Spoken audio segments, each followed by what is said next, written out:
என் உயிரினும் மேலான அன்பு உடன்பிறப்புகளே, ரொம்பவே உருக்கமான செய்தி இன்னைக்கு பார்க்க போகிறோம்.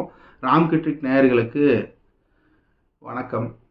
என்ன உருக்கமான செய்தி, என்ன பேச போகிறோம் அப்படின்னா, நாம் கிட்டத்தட்ட ஒரு 8 மாதமாக இந்த சேனலை நடத்திக்கிட்டு வரோம். தொடர்ந்து மக்களுடைய சப்போர்ட்டு, மக்கள் நம்மளோட நல்ல செய்திகளையும் பதிவிடுறீங்க, கமெண்ட்ஸும் இதே என்ன திட்டியும் கமெண்ட்ஸ் போடுறீங்க.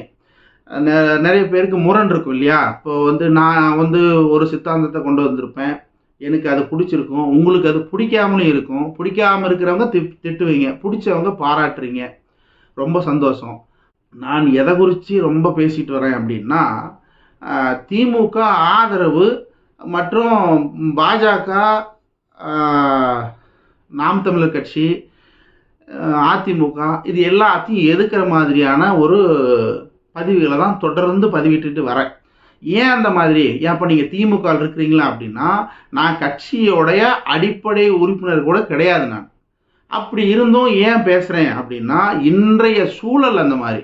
இன்னைக்கு 2024 தேர்தல் ரொம்ப முக்கியம். அப்படிங்கிறதுனால மட்டுமே இந்த தேர்தலில் மக்களுக்கு நாம் ஏதாவது சொல்லணும், நம்மளால ஒரு 100 ஓட்டாவது பிஜேபிக்கு எகெயின்ஸ்டாக வாங்கி கொடுக்க முடியுமா அப்படிங்கிற அந்த ஒரு எண்ணத்தில் தான் இந்த சேனலை துவங்கினது. ஏன் அவ்வளோ என்ன பண்ணுச்சு உங்களுக்கு பிஜேபி அப்படின்னா, பணம் மதிப்பிழப்பு அப்படிங்கிற விஷயத்தினால ரொம்ப ரொம்ப ரொம்ப பாதிக்கப்பட்டதில் மக்களில் நானும் ஒருத்தன்.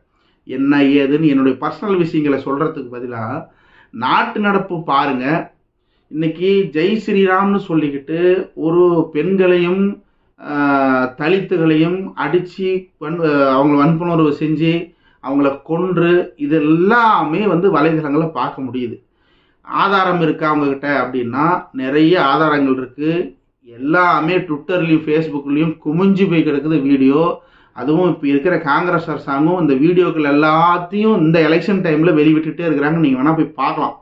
சேவ் த நேஷன் அப்படிங்கிற ட்விட்டர் பேஜில் நீங்கள் போய் பார்த்தீங்கன்னா அவ்வளவும் நீங்கள் பார்க்கும்போதே நம்ம இந்தியாவா அந்த மாதிரி சுதந்திரம் பெற்ற இந்தியாவில் இன்னும் இந்த மாதிரி ஒரு கொத்தடிமைகளும் அடிமைகளும் வாழ்கிறாங்களே, அவங்களுக்கெல்லாம் என்ன பாவம் பண்ணியிருப்பாங்கன்னு நீங்கள்லாம் ரொம்ப ஏங்கணும். அந்த அளவுக்குமான ஒரு உருக்கமான பதிவுகள்லாம் அங்கே இருக்குது. நீங்கள் வேணால் பார்க்குறதா போய் பாருங்கள். சேவ் த நேஷன், ராகுல் காந்தியோடைய ஃபோட்டோ வச்சு இருக்கும்.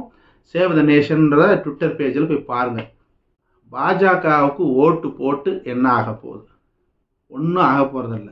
2 வாட்டி போட்டு அவரை ஜெயிக்க வச்சு பிரதமராக வச்சு அழகு பார்த்தாச்சு. 3வது வாட்டியும் அவருக்கே போடலாமா வேணாமா? இது போட்டால் நல்லது நடக்குமா கெட்டது நடக்குமா? பிஜேபி என்ன சொல்ல வருது நம்மக்கிட்ட? நாங்கள் நாட்டை வல்லரசாக்குறேன் அப்படின்னு சொல்ல வருது. நாங்கள் என்ன சொல்கிறோம்? தென்னிந்தியாவை தனியாக பிரிச்சிங்கன்னா அடுத்த ஒரு 10 ஆண்டுகளில் உலக வல்லரசில் ஒன்றா நிற்கும். நல்ல ஒரு அறிவார்ந்த மக்கள் இங்கே இருக்கும். நீங்கள் அந்த பக்கம் இன்னுமே படிப்பறிவு இல்லாமல் தலித்துகள் இன்னுமே தலித்து குடியிருப்புகளுக்கு ஒரு மின்விளக்கு கூட கொடுக்காம இன்னும் 75 ஆண்டுகள் ஆயிடுச்சுன்னு பெருமைப்படுறீங்க சுதந்திரம் வாங்கி. இன்னும் அங்கே ஒன்றுமே இல்லாமல் இருக்கு. ஆனால் அவங்களுக்கு நாம் இப்படி இருக்கிறோம், இதுக்கு காரணம் ஆட்சியாளர்கள் தான்னு தெரியல. அவங்க படுற துன்பத்துக்கு, அவங்க அழியறதுக்கு நாமளும் சேர்ந்து அவனோட அழியணுமா? எங்களுக்கு தமிழ்நாட்டை இல்லை தென்னிந்தியாவே தனியாக கொடு அப்படின்னு ஆனந்த் சீனிவாசன் போகிற மூத்த எக்கனாமிஸ்ட்டு மற்றும் அவங்க அரசியல்வாதி இவங்கெல்லாம் கொடுத்துருங்கன்னு கேட்குற அளவுக்கு பேச வச்சிச்சு பிஜேபி. அப்போது நாம் பிரிவினையை விரும்புகிறோமா? அது ரொம்ப முக்கியம் இல்லையா? நாம் பிரிவினையை விரும்பலை. பிரிவினைங்கிறது நம்மளுக்கு இம்பார்ட்டன்ட் கிடையாது. நாம் இந்தியர்கள், இந்தியாவில் பிறந்தோம், இந்திய நாட்டின் குடிமகன். இதுதான். நாம் பிரிவினையை விரும்பலை. ஆனால் இங்கே மேலே உட்காந்துருக்கு பாருங்க கட்சி பிஜேபி, இதை மட்டும் வீழ்த்தணும் அப்படிங்கிறதா உங்களோட குறிக்கோளா? பிஜேபி கடந்த 10 ஆண்டுகளாக தான் ஆளுது. அப்போ மேலே இருக்கிறவன் படிக்கலை, சரியானபடி அறிவு, மின்விளக்கு போன்ற பல விஷயங்களை அங்கே போய் சேரலை. அதுக்கு காரணம் பிஜேபியாக தான் மட்டும் நீங்கள் எப்படி சொல்கிறீங்க அப்படின்னா கண்டிப்பாக கிடையாது. கிட்டத்தட்ட 50 ஆண்டு காலம் ஆட்சி செய்த காங்கிரஸுக்கும் அது உண்டு, நான் இல்லைன்னு சொல்லலை. சரி, அப்போ ஏன் பிஜேபி எதுக்கணும் அப்படின்னா, இன்னைக்கு பிஜேபி எடுத்துட்டு இருக்கிற ஸ்டாண்டு என்னன்னா, இந்த ஒடுக்கப்பட்ட மக்களுக்கு கொடுக்கப்பட்ட பல விஷயங்கள், அம்பேத்கரால் கொடுக்கப்பட்ட பல விஷயங்களை சட்ட திருத்தம் செய்ய முயற்சி செய்கிறது பாஜக அப்படிங்கிறது தான் இப்போ வந்து அவலமான செய்தி. ஒவ்வொரு காலகட்டத்திலையும் நிறைய சட்டத்திட்டங்களை ஏற்கனவே நிறைய மாத்திருச்சு இந்த பாஜக. இந்த அரசாங்கம் ஒட்டுமொத்த கான்ஸ்டியூஷனையுமே மாற்றி அவங்களுக்கு தகுந்த மாதிரி மாற்றி என்ன வேணால் பண்ணிக்கலாங்கிற அளவுக்கு துணிஞ்சிருச்சு. அது ரொம்ப ரொம்ப ரொம்ப டேஞ்சரும் கூட. உங்களுக்கு நல்ல ஒரு உதாரணம் சொல்லணும்னா, என்ஃபோர்ஸ்மெண்ட் டைரக்டரேட்டில் இவங்க மாற்றின பிஎம்எல்ஏ சட்டத்தில் நிறைய திருத்தம் கொண்டு வந்தாங்க. அதே மாதிரி நாட்டோட பாதுகாப்பு குறித்து மிலிட்ரியில் 2-3 சட்டங்களை வந்து திருத்தம் கொண்டு வந்தாங்க. அது ரொம்ப முக்கியமானது. ஆயுதம் வாங்குவது, ரஃபேல் வாங்குவதும் அதுக்கு சம்பந்தப்பட்ட இடைத்தரகர் இருக்கக்கூடாது. எந்த ஒரு ஆயுதமும் வாங்கினா இடைத்தரகர் இருக்கக்கூடாதுன்றது இந்திய அரசியலமைப்பு சட்டம். அதில் இடைத்தரகர் இருக்கலாம் அப்படின்னு சட்ட திருத்தம் கொண்டு வந்தாங்க. அந்த இடைத்தரகர் பல ஆயிரம் கோடி லாபம் பார்த்தான் இந்த ரஃபேல் விமான ஊழலில். இந்த மாதிரி நிறைய விஷயங்களில் வந்து பிஜேபி அதனுடைய சுய லாபத்துக்கு நிறைய வந்து செஞ்சிருச்சு. இப்போ காங்கிரஸ் மட்டும் யோகிய கட்சியா? அப்போது இங்கே இருக்க திமுக மட்டும் யோகிய கட்சியா? அதிமுக தான் யோகிய கட்சியா? அப்படின்னா யாருமே சரியில்லைன்னு சொல்ல முடியாது, யாரும் சரின்னு சொல்ல முடியாது. என்னங்க குழப்புறீங்கன்னா, இன்னைக்கு பிஜேபி வந்து இன்னைக்கு எடுத்திருக்கிற ஸ்டாண்டு தவறு, முழுக்க முழுக்க தவறு. அதாவது மக்கள் விரோதம், ஜனநாயக விரோத போக்கில் பிஜேபி செயல்பட ஆரம்பிச்சிருச்சு. ஜனநாயகம் என்பதே இந்தியாவில் இருக்காது, ஜனநாயகமே வேஸ்ட்டுன்னு பேசுகிறாங்க பிஜேபியில் இருக்கிறவங்க. அப்போது ஜனநாயகமே வேஸ்ட் அப்படின்னா மக்கள் ஓட்டு போடவே தேவையில்லை, மாநில கட்சிகளே தேவையில்லை, மாநில கட்சிகள் சுத்தமாக முடிச்சிடுவாங்க. இப்போது விஜய் எல்லாம் 2026 தான் நான் போட்டிடுவேன் அப்படின்னு சொல்கிறாருல்ல, அவரெல்லாம் தேசப்பற்று இல்லாதவர் அப்படின்னு நம்ம சொல்லலாம். என்னங்க எப்படி சொல்கிறீங்கன்னா, 2026 நீ வந்து தேர்தலை சந்திக்கிறதுக்கு நீ அங்கே தேர்தல் நடந்தால் தானே சந்திப்ப. சரிப்பா, நீ வந்து புதுசாக வந்திருக்கிற, என்னோட கட்சி அமைப்பு கட்டமைப்பு இல்லை அப்படின்ற ரைட்டு, ஒரு 10 தொகுதியிலையாசு நின்று யாருக்கு ஆதரவு கொடுக்கணும், என்ன பண்ணணும், இன்னைக்கு இந்தியா இருக்கிற நிலைமை என்ன? ஏன்னா நீங்கள்லாம் பணபலம் படித்தவங்க, நாங்கள்லாம் ரன்னிங்கில் இருக்கிறோம். ஓடுன்னு ஓடினா தான் எங்களுக்கு எல்லாமே நடக்கும். ஏன்னா அந்தளவுக்கு சம்பாதிக்கிறதுக்கு ஓடணும், எங்களுக்கு சிந்திக்கவே நேரம் இல்லை. ஆனால் நீங்கள் அப்படி கிடையாது.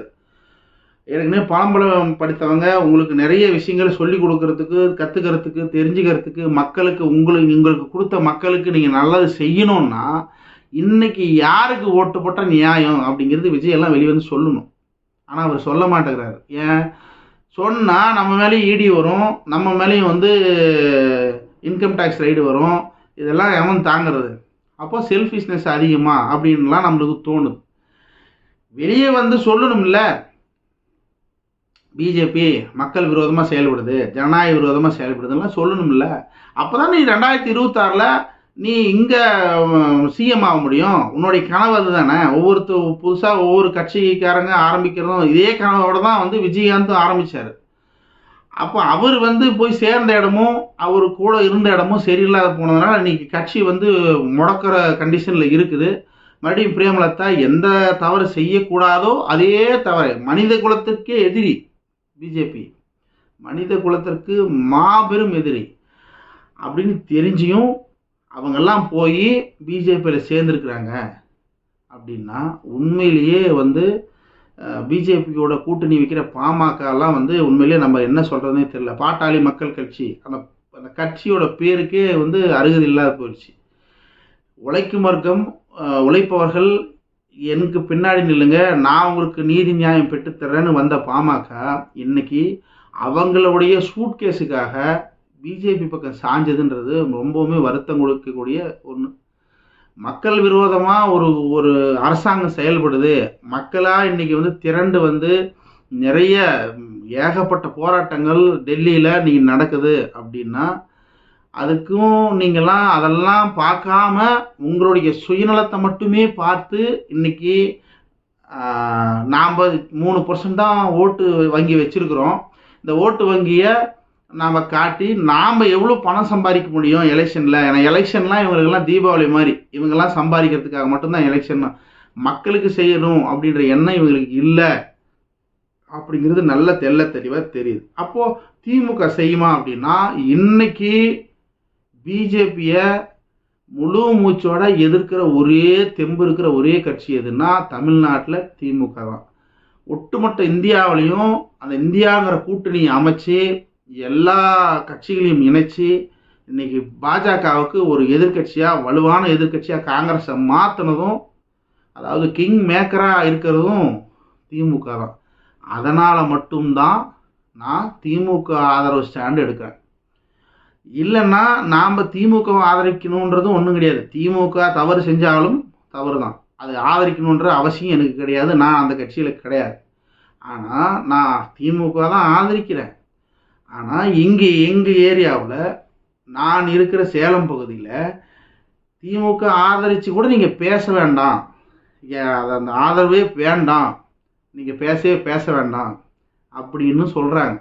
திமுககாரங்க அவங்களுக்கு தான் நம்ம நல்லது செய்கிறோம், அவங்களுக்கான பதிவுகளை தான் நம்ம வெளிப்படையாக போடுறோம். அப்போ நீங்கள் அவங்க எப்படி சொல்லுவாங்க அப்படின்னா, கட்சி வளரணும்னு யாருங்க நினைக்கல. கட்சி வளர்ந்து மேலே வரணும், கட்சியில் நிறைய பேர் கட்சியோட பரப்புரை செய்யணும், இந்த மாதிரி என்ன மாதிரி ஒரு பொது ஜனங்கள் கட்சியை பற்றி பேசணும்லாம் யாரும் நினைக்கல. நாமெல்லாம் பேசி திமுகவில் வளர்ந்துருவோமோ அப்படி அந்த மாதிரி நினைக்கிறாங்க. அப்போது அவங்க கட்சியையும் பிஸ்னஸாக தான் பார்க்குறாங்க. நீங்கள் திமுக மட்டும் கிடையாது, எல்லா கட்சியும் அப்படி தான் இருக்குது. இன்றைக்கி திமுகவில் இருக்கிற ஒரு சிலர்கள், எல்லாரையும் குறிப்பிட்டு சொல்ல முடியாது, உண்மையான தியாகி, உண்மையான தொண்டன், அதுவும் பழைய திமுக தொண்டர்கள் இன்னுமே உயிரை கொடுத்து கட்சிக்காக உழைக்கிறவங்க இருக்கிறாங்க. ஆனால் அவங்களுடைய மத்தியில் இந்த மாதிரி சில கூட்டங்களும் இருக்குது. அதுகிட்ட நம்மளுக்கு வேண்டாம், அதெல்லாம் வேஸ்ட்டு, நீங்கள் பண்ணாதீங்கன்னு சொல்கிறாங்க. நாம் என்ன போய் அந்த கட்சியில் இருக்கணுன்ற அவசியமும் கிடையாது, ஒன்றும் கிடையாது. நாம் நம்மளுடைய கருத்து மக்களுக்கு, என்னுடைய சிந்தனையை சொல்கிறேன். பிடிச்சிருந்தா ஏற்றுக்குங்க, பிடிக்கலையா என்னை திட்டணுமா, நீங்கள் கமாண்டில் திட்டிட்டு போயிட்டே இருக்கலாம், அவ்வளோதான்.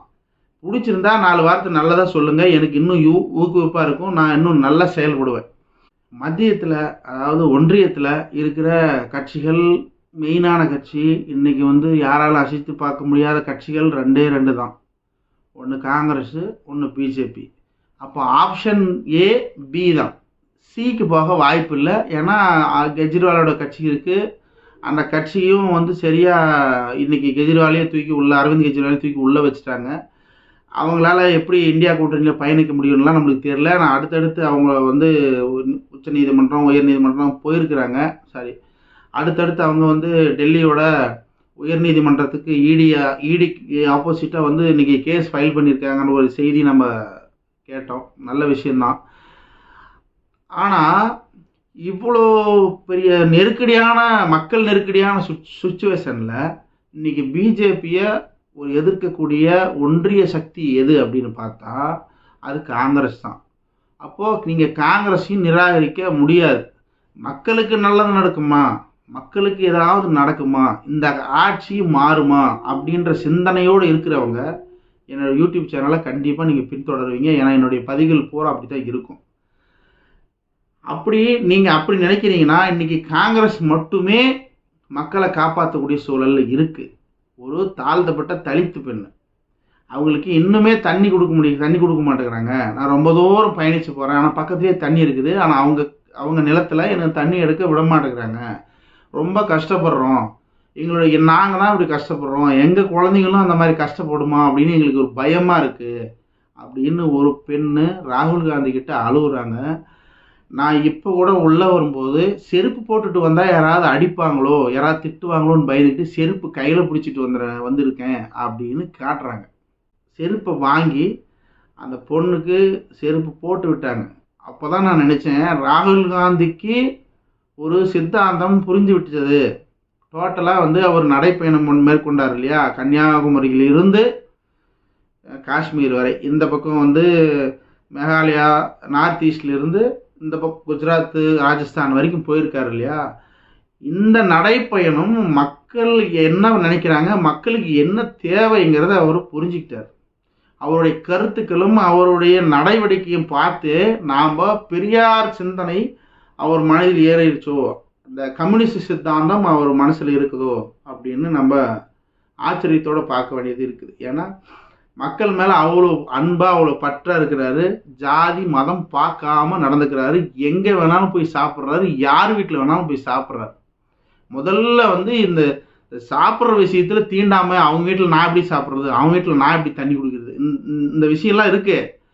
நீ நார்த்து பக்கம்லாம் நிறைய இருக்கு. அவர் சாப்பிட்றதும் இல்லாத தனக்கு கீழே இருக்க தொண்டருக்கும் சாப்பிட சொல்லி ஏய் சாப்பிடுங்கிறார். அவனோட மென்டாலிட்டி எப்படி இருக்குன்னு தெரியாது. ஆனால் இருந்த போதும் எடுத்து சாப்பிட்றாங்கன்றப்போ ராகுல் காந்தி தான் ஒரு மிகப்பெரிய சக்தி. இன்னைக்கு ஒட்டுமொத்த இந்தியாவிலையும் மிகப்பெரிய சக்தியாக வந்து மாறிட்டு வர ராகுல் காந்தி. ராகுல் காந்தி அடுத்த பிரதமராக வந்தால் இந்தியாவோட கஷ்டம் தீரும். இந்திய ஏழை மக்களுடைய பட்டினி குறையும். இன்னைக்கு பட்டினி சாவில் நாம் 165 இடத்துக்கு கீழே போயிட்டே இருக்கோம். பட்டினி சாவு அதிகமாக இந்தியாவில் இருக்குது. ஹங்கர் இண்டெக்ஸ்ன்னு இருக்குது. நீங்கள் என்ன போய் பாருங்கள், கூகுள் அடித்து பாருங்கள் இன்றைக்கி நம்ம இந்தியாவுடைய நிலைமை என்னன்னு.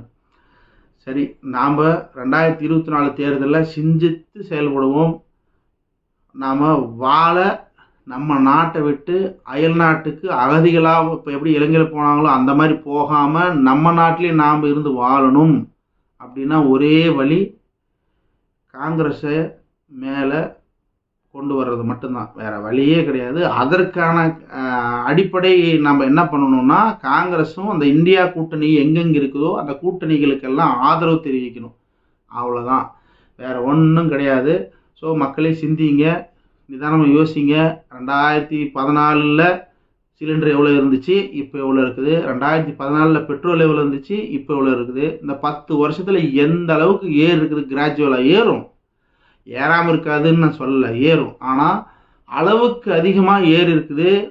மக்கள் எந்த பொருளுமே வாங்க முடியாத நிலைமையில் இருக்கிறாங்க, வாங்கும் திறனற்று கிடக்கிறாங்க. அந்த சூழல் மாறணும் அப்படின்னா காங்கிரஸ் மேலே அமரணும். ஸோ சிந்திச்சு ஓட்டளிங்க. கண்டிப்பாக கட்டாயம் யாருக்காவது ஓட்டளிங்க, ஓட்டு போடாமல் இருந்துடாதீங்க. அது நம்ம ஜனநாயக கடமை. கண்டிப்பாக ஓட்டு போடுங்க. அடுத்து ஒரு நல்ல பதிவுடன் சந்திக்கலாம். நன்றி, வணக்கம்.